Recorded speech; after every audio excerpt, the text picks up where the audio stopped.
Welcome to ચેતુસ kitchen. તો આજે આપણે બનાવીશું કાઠિયાવાડી સેવ ટમેટાનું શાક। તમે ધાબાનું શાક પણ ભૂલી જશો એવું મસ્ત એવું કાઠિયાવાડી સેવ ટમેટાનું શાક આજે બનાવવાના છીએ। તો અહીંયા આપણે ડુંગળી સુધારી લીધી છે અને અહીંયા લીલા ડુંગળીના પાન સુધારી લીધા છે। અહીંયા એક ઇંચ આદુનો ટુકડો અને એક લસણનો ગાંઠિયો ફોલી અને 2 લીલા મરચાં ઉમેરી અને સરસ આપણે આદુ લસણ અને મરચાંની પેસ્ટ તૈયાર કરેલી છે। અડધી ચમચી જેટલો ગરમ મસાલો લીધો છે। 2 ટમેટા આપણે ઝીણા ઝીણા સુધારી લીધા છે। આ છે લીલા ધાણા, અડધીથી પોણી ચમચી જેટલી ખાંડ લીધેલી છે આપણે ખટાશને બેલેન્સ કરવા માટે। તમે ગળપણ ફાવતું ન હોય તો ન ઉમેરો તો ચાલે, પણ તમે બેલેન્સ થોડુંક ખાંડ ઉમેરો તો બહુ મસ્ત એવું શાકનો સ્વાદ આવશે। 2 ટમેટાને આપણે સરસ ખમણીમાં આપણે ખમણી લીધા। આ જગ્યા ઉપર તમે મિક્સર જારની અંદર પ્યુરી પણ કરી શકો છો। આ છે મીઠું અને આ છે ફરસાણની સેવ। તો ચાલો આપણે રેગ્યુલર મસાલાની અંદરથી મસાલાનો ઉપયોગ કરી અને મસ્ત એવું આપણે સેવ ટમેટાનું શાક બનાવી લઈએ। કાઠિયાવાડી કોઈ પણ શાક હોય એમાં તેલ તો થોડું વધારે જ હોય ને, ખાસ કરીને સેવ ટમેટાના શાકમાં તેલ વ્યવસ્થિત ન હોય તો શાક એ ન ભાવે, એટલે 2 ચમચા જેટલું આપણે તેલ ઉમેરેલું છે। આપણું તેલ ગરમ થઈ ગયું છે તો અડધી ચમચી રાઈ ઉમેરશું અને અડધી ચમચી આપણે જીરું ઉમેરશું। રાઈ જીરું સરસ ફૂટી જાય પછી 5 ચમચી જેટલી હિંગ ઉમેરશું આપણે।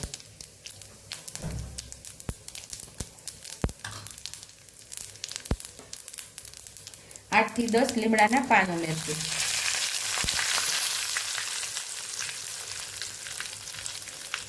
અહીં આપણે ડુંગળીનો વઘાર કરી દઈશું। સરસ આપણે સાતળી લેવાનું છે। ડુંગળીને સેજ પિંક કલરની ડુંગળી આપણી પિંક કલરની થાય ત્યાં સુધી એને સાતળવાની છે। તો અહીં આપણી મસ્ત એવી ડુંગળી સરસ સતળાઈ ગઈ છે તો એમાં આપણે આદુ લસણ અને મરચાંની પેસ્ટ ઉમેરી દઈશું।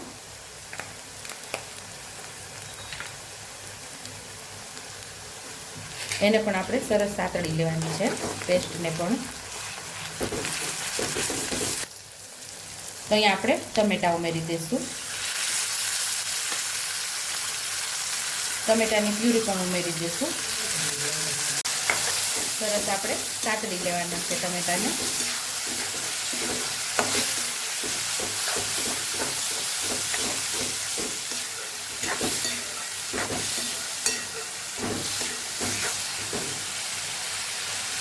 ટમેટા આપણે પાકે છે ત્યાં આપણે ઉપર એમાં મસાલા કરી દઈશું। 1 ચમચી જેટલું લાલ મરચું પાવડર, અડધી ચમચી જેટલી હળદર, અડધી ચમચી જેટલું ધાણા જીરું પાવડર,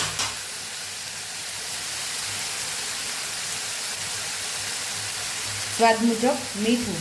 અહીં આપણે ગળપણ માટે ખાંડ પણ ઉમેરી દઈશું। હવે આપણે બધું સરસ મિક્સ કરી દઈશું મસાલો। સરસ આપણે સાતળી લેવાનું છે।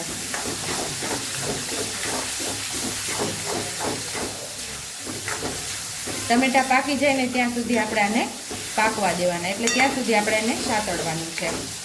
આપણે પાણી બિલકુલ અત્યારે ઉમેરવાનું નથી, આમ જ આપણે એને પાકવા દઈશું। તો અહીંયા આપણા ટમેટા મસ્ત એવા પાકી ગયા છે, એટલે કે આપણો મસાલો સરસ સતળાઈ ગયો છે, ટમેટા પણ પાકી ગયા છે અને સાઈડ ઉપર તેલ પણ સરસ છૂટું પડી ગયું છે। અને હવે આપણે આની અંદર ગરમ પાણી ઉમેરવાનું છે। જે પ્રમાણે રસો જોતો હોય એ પ્રમાણે આપણે અહીંયા પાણી ઉમેરવાનું છે। તો અહીંયા આપણે 1 કપ જેટલું પાણી ઉમેરશું। એ ગરમ પાણી જ ઉમેરશું એટલે એ સરસ તરત જ ઉકળવા લાગશે આપણે ઉમેરશું એટલે। હવે આપણે એને એકદમ સરસ ઉકળવા દેવાનું છે ટમેટા અને ગ્રેવી સાથે પાણીને, એટલે મસ્ત એવો આપણો રસો થશે। જે પ્રમાણે તમારે શાકની અંદર રસો જોતો હોય એ પ્રમાણે તમારે અહીંયા પાણી ઉમેરવાનું છે। શાક તમારે શાકનો રસો ઘાટો જોઈએ છે કે આછો જોઈએ છે એ પ્રમાણે તમારે પાણી ઉમેરવાનું। જો તમારે ઘાટો રસો જોતો હોય તો ઓછું પાણી ઉમેરવાનું અને આછો રસો જોતો હોય તો વધારે પાણી ઉમેરવાનું। તો હવે આપણે આને સરસ ઉકળવા દેવાનું છે। અહીંયા આપણું શાક મસ્ત એવું ઉકળી ગયું છે। હવે એમાં સેવ ઉમેરી દઈશું આપણે। અહીંયા તમે ગાંઠિયા પણ ઉમેરી શકો છો।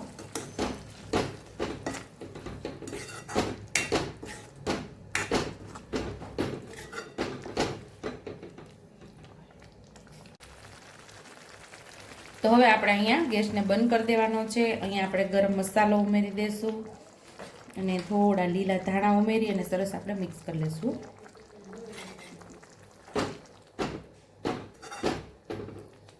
ટેસ્ટી એવું સેવ ટમેટાનું શાક તૈયાર છે. સર્વિંગ બાઉલમાં હવે આપણે સર્વ કરી લઈશું.